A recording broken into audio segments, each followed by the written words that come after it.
kikumi mu nnya katonyeze mwenda Success FM Radiant ko yenkulakulana mpawo dakika yaise ko 12 ez'olweggulu lunaku olwaleero era nga gigana mawulire agokya ng'ogakusomera yenze munnakyalo Sekanjako Vicent. The news agokya.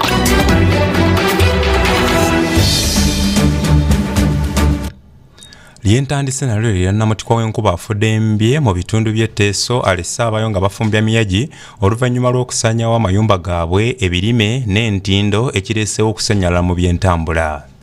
Omusasi waffe Kajubi Christopher awuubyeko olubu lw'ekigere mu bitundu by'Etteeso era bino byatusakiddeyo. Namutikwa w'enkuba ono yafudde embye nga gwe bagoba mu ggulu mu bitundu bya Tteeso yalese abayo bafumbya miyagi era ng'ayonoonye ebirime kw'ossa n'entindo okugwamu ng'ebitundu ebyasinze okukosebwa mwe muli Amulia kw'ossa Kaperibongo era okusinziira ku Ssentebe Moses Emabu owa Amulia District kw'ossa Minisita Musa Echweru wamu n'abatuuze baliko bye boogedde. We have realized that a number of bridges have been washed away. The bridges are Derito. There is also Renkipi that has also been washed away. There is also Tido.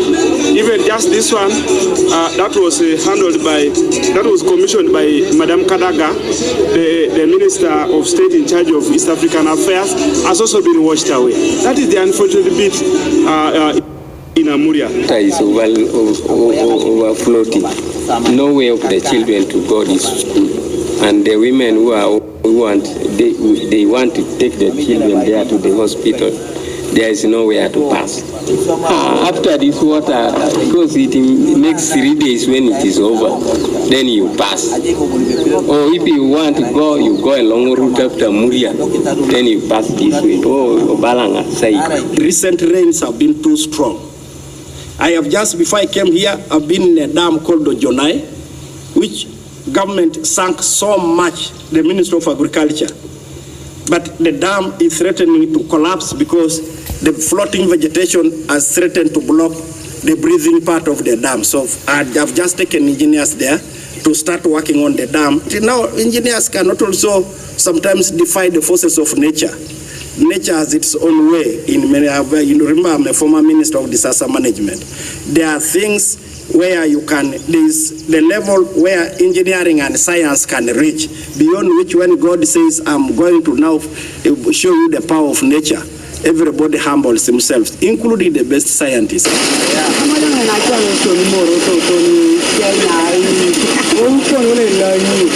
Kulwakikumu nnya katonyeze mwenda Success FM Radiant ko yenkulakulana nze Kajubi Christopher wano mu bitundu by'Etteeso.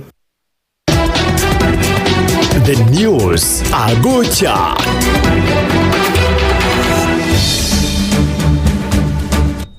Ate bwe tweyongerayo bo ababaka abakiika mu Parliament y'obuvanjuba bwa Africa bavuddeyo ne bayingira mu nsonga y'eggwanga lya South Sudan okugaana kasooli wa Uganda nti tatuukanye na mutindo era nga olunaku olw'enkya Uganda yakusindika abakugu baayo okumwekebejja era nga bino byonna bibadde mu lutuula lwa Parliament eno olutudde olunaku olwaleero.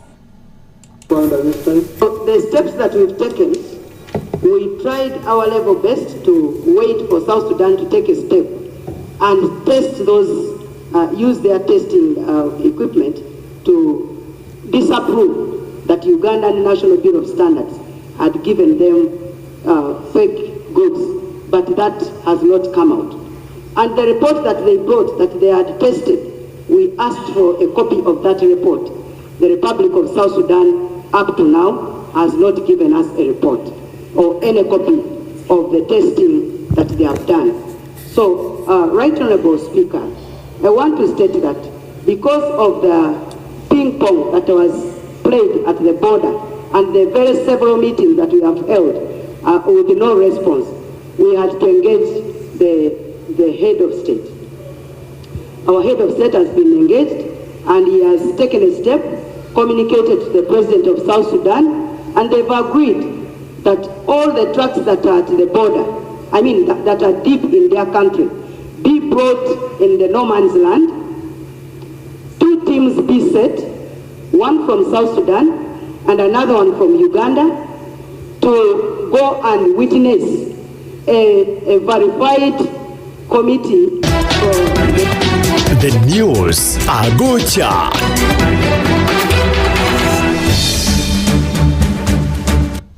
ate ng'ekibbattaka kyongera okufuuka nnamulanda ng'amabeere g'embwa mu bitundu by'eggwanga eby'enjawulo. Abatuuze okuva ku byalo bisatu okuli Nkulagirire, Makukuba ne Kaabulo emitima gisula gibewanise nga akanyonyi akakwatire mu kibatu olw'omusajja Kabagambe Nicholas gwe bagamba nti abatulugunya ebitagambika omuli okubasaayira emmere yaabwe, okutema ebisolo byabwe, kwoteeka okubasiba mu makomera n'ekigendererwa ekyokwagala okubagoba ku ttaka. Abatuuze bano ababadde mu lukiiko olwayitiddwa omulamuzi w'eddaala erisooka owa kkooti etuule Nakifuma ku kyalo Nkulagirire balina bye batubuulidde. Nze Namagoye James ndi mutuuze ku kyalo kino ekyenkulagire kwe mpangaalidde. Nazaalibwako mu mwaka gwa 1907 kati mpezezaako emyaka 53. Naye obuzibu obututuusiza ku mbeera eno olwaleero okuba nti tuli kujja okulaba omwami Kabagambe ngeri gyatuwawaabira. Ebintu bino birimu obukodyo bungi kubanga ebintu bino byandibadde tebirina mu guleedi ya mulamuzi asookerwako we Nakifuma. Omwami Kabagambe Nicholas yasala olukujjukujju ng'era abafere babeera, n'addira abantu ffenna ebyalo ebisatu byayagala okutwala n'anokolayo abantu 6 be yawaabira omusango ogwesenza ku ttaka lye. N'olwekyo olunaku lwa tuli watulindirira omulamuzi owe Nakifuma ajje alabe abantu bano bwe bagoba ku bibanja ekituufu bojje bali ebibanja byabwe balemedde ku ttaka lya Kabagambe nga ye bwayogera, kubanga ettaka ke tulwangaalidde tukimanyi nti lya Bwakabaka. Era ebbanga laffe lyonna bakitaffe bazze bawa ebigendera by'Obwakabaka, bawa busuupu, bawa n'envujjo n'amakula n'ebirala byonna byonna. Era Kabaka nga bakola enteekateeka y'okunyweza obusenze bwaffe, nzo omu ku bannange era abayiwandiisa era fayiro y'Obwakabaka njirina gye twasasula emitwalo 10 era ne busuupu tumuwa. Ye meya wa Nakifuma Naggalama Town Council nga yatwala ebyalo bino agumizza abatuuze abawangalya ku kitundu kino n'agamba nti bo ng'abakulembeze ekyabaleeta mu bukulembeze kwe kulwanirira abantu baabwe, bw'atyo n'abakakasa nti tebagenda kussa mukono paka nga abatuuze bafunye obwenkanya. Obukulembeze twaba obweyamo tubakakasa kino kijja kuggweera ku ffe. Mukkiriza oba temukkiriza? Tukkiriza nti kigenda kuggweera kwani? Olwaleero ne information tusebe honorable omusajja ono abadde atawanya mu ngeri nnyingi ng'aleeta ente n'ayiwa ente nga 10 ne ziyingira ennimiro y'abantu ne zirya. Naye olwaleero luno we twogerera mu faamu muyinza okuba mwasigaddemu ente nga 2. Kitegeeza nti bassebo ne bannyabo tutandise okulaba gye tukola ki?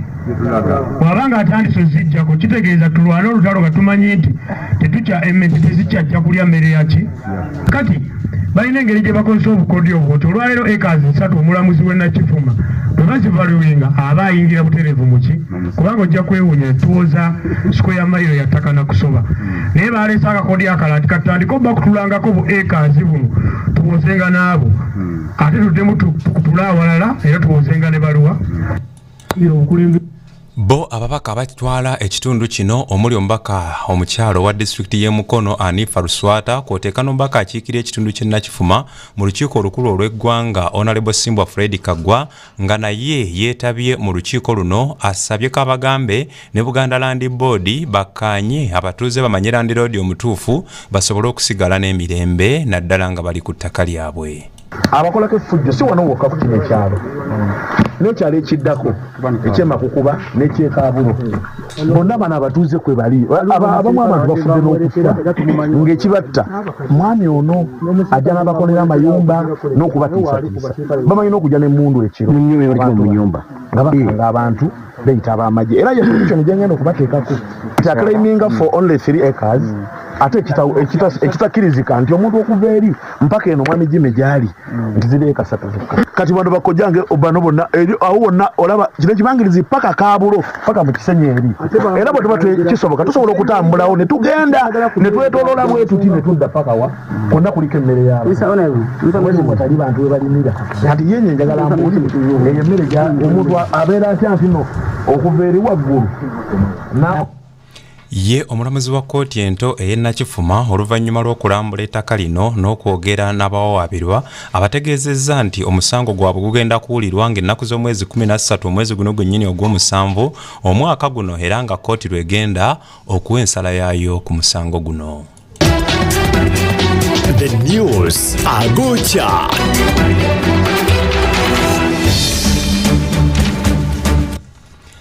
ate ababaka mu lukiiko olukulu olw'eggwanga bagamba nti ensimbi ezaakozesebwa ekitongole kya Kampala Capital City Authority okukola enguudo ez'enjawulo nnyingi nnyo era nga kino kitadde KCCA ku mwanjo gw'okubeera nga ky'ekitongole ekisibukamu omuze gw'okulya enguzi. Ababaka bino babituuseeko bwe babadde nga bakobaganya ebirowoozo kwa alipoota okuva mu kakiiko ka Kosase awamu n'ebibuuzo ebiri mu alipoota ya Ssaababalizi w'ebitabo bya gavumenti ku nsonga ya Kampala Capital City Authority.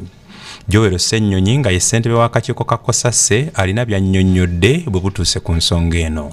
Calculation by KCCA, their excuse was that this cost is high, 10 billion per kilometer, 15 and so on, because of traffic lights and pedestrian walkways. That's the only reason they gave as what is causing the high cost of the road. But you see, we visited these roads, and some are even in our areas. For example, one of those roads is in my area, Kulambiro Chanja Ring Road. That road costs over 9 billion per kilometer.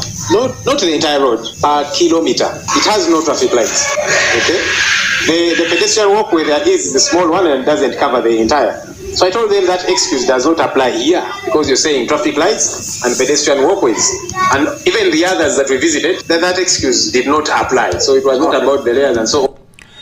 Myuka Speaker wa Parliament Thomas Tayebwa agamba nti yeewuunya nnyo lwaki emiwendo gya KCCA gibeera gikubisaamu emirundi ena ku bitongole ebirala ebikola enguudo kyokka nga bonna balina design y'emu.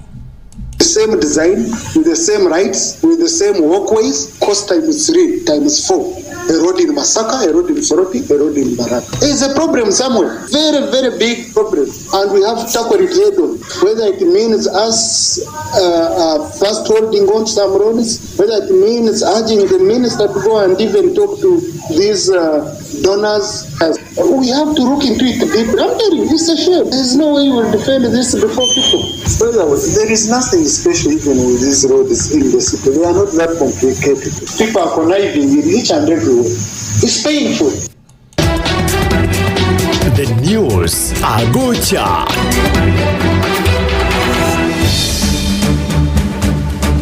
Nkwebaza okuba ng'okyekuumidde ku 101.9 Success FM Radio ntiko y'enkulaakulana. Programu zaffe nnyingi zikyagendera ddala mu maaso nga ne programu edda ku mayengo y'emboozi ey'omukamoli nga Sergeant Gita Mulengera yamaze dda okutuula mu ntebe za Success Radio kw'oteeka mwana mulenzi Kassi James Kisaaki okuva eri mu Busiika Town Council agenda okubeera nga amukyaza n'olwekyo amatuugo gakuumire ku 101.9 Success FM.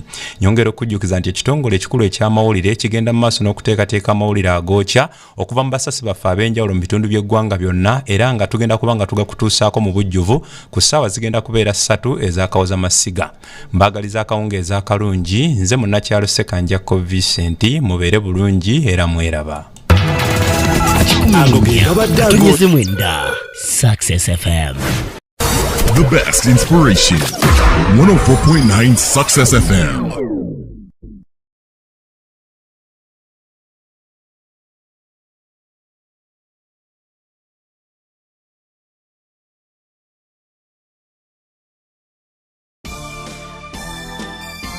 Success TV and Ticker.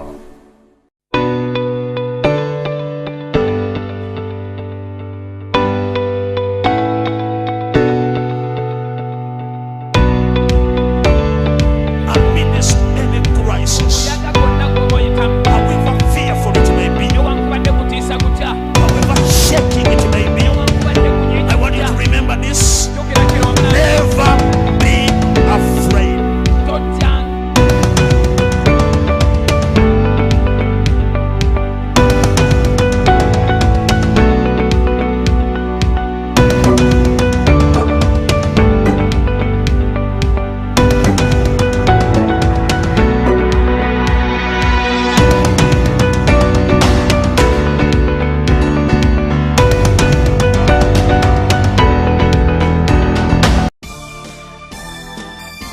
Success TV and Ticker. Management ya Success Media etegeeza amatendekero gonna aga waggulu nti ebatereddewo omwaganya ogw'okukola industrial training.